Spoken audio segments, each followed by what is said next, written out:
estamos tão contentes, mas nós estamos tão tristes. Tá terminando o ano. Final do ano chegou, Prolara. Chegou, vai acabar as aulas.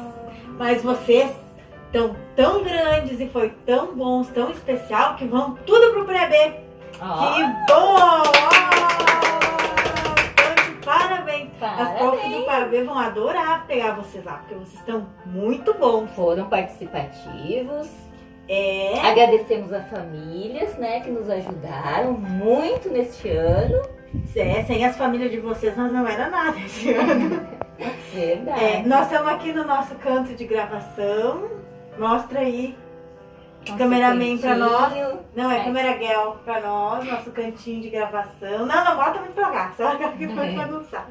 Nosso cantinho de gravação. Volta. Foi todo feito especialmente Pra gravar as aulas, né? pra vocês. Nós estamos gravando aqui já desde o mês de maio.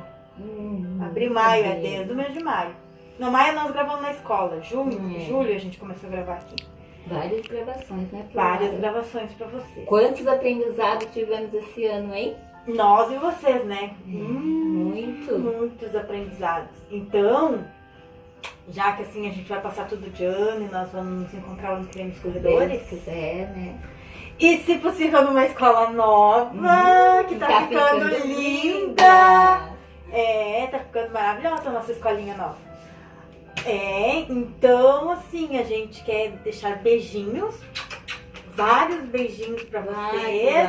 Vários. Porque quando o Natal chega também as férias.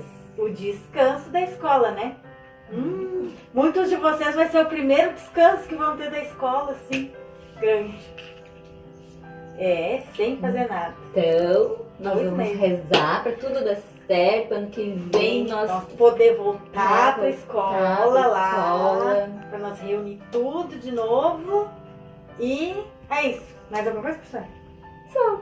A gente vai desejar um Feliz Natal, um Feliz Ano Novo, né? Muita saúde, Muita paz e saúde. amor. Só o que a gente precisa.